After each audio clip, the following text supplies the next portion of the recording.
बच्चों को घर में छोड़कर आया, ये मन बाल बच्चों में पहुंच गया। कोई दुकान दफ्तर छोड़ करके आया, मन दुकान दफ्तर में पहुंच गया। शरीर यहां बैठा, मन सारी दुनिया में भाग रहा। तो ऐसे भजन से कोई लाभ नहीं होगा। जिन्होंने मार मन डाला, उन्हीं को सूरमा कहना। बड़ा बैरी ये मन घट में, इसी का जीत ना कटना। अगर दुनिया में कोई हमारा दुश्मन है, वो केवल तुम्हारा ये मन है। प्रेमी भाई बहनों, ये मन रूपी रावण कब मरेगा?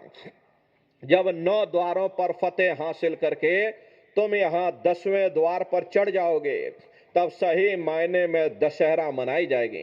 अरे बाहर की दशहरा नहीं है, जो लकड़ी का रावण बना देते हो और फूंक फांक करके घर लौटाते हैं। कहते भाई हमने रावण मार दिया।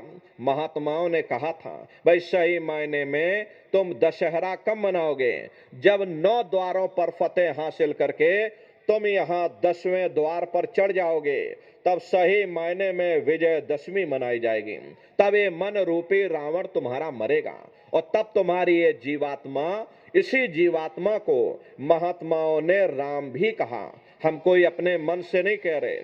अरे आपके धर्म ग्रंथों में लिखा हुआ, एक राम दशरथ का बेटा, एक राम घट घट में लेटा, एक राम का शकल पसारा, और एक राम है सबसे न्यारा। एक वो राम है जो अयोध्या के वासी हैं, और एक राम घट घट में लेटे, यानी हमारी आपकी ये जीवात्मा जो हर एक के अंदर मौजूद है। महात्माओं ने कहा भाई एक वो राम है, और एक राम का शकल पसारा, यानी पहले स्थान के मालिक वो निरंजन भगवान, जिनको दुनिया त्रिलोकीनाथ कहती है, जिनका ये पूरा पसारा, ये पूरा संसार है। महात्माओं ने कहा भाई एक वो राम है, और एक राम है सबसे न्यारा, 5वें स्थान के मालिक वो सतपुरुष भगवान जो हमारे आपके सच्चे पिता हैं। महात्माओं ने कहा भाई एक वो राम है।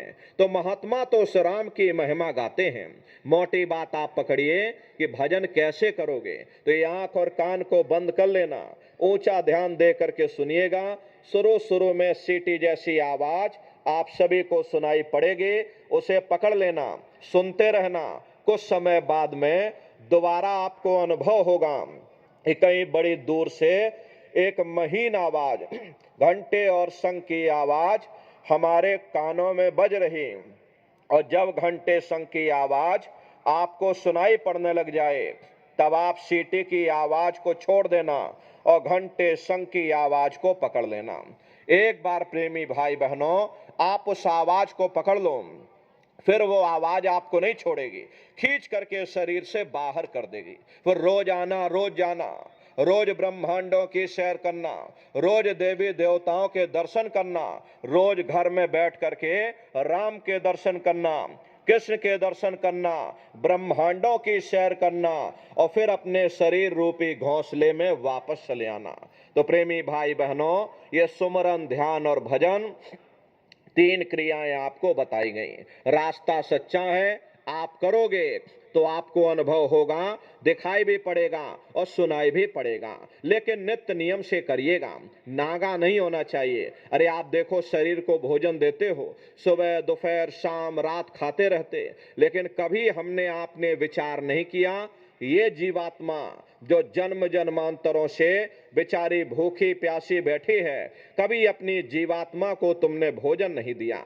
अरे इसका भोजन भजन है, इसका भोजन शब्द है, इसका भोजन नाम है। अपना ये नियम बनाइए कि पहले हम अपनी जीवात्मा को भोजन देंगे, फिर अपने शरीर को भोजन देंगे।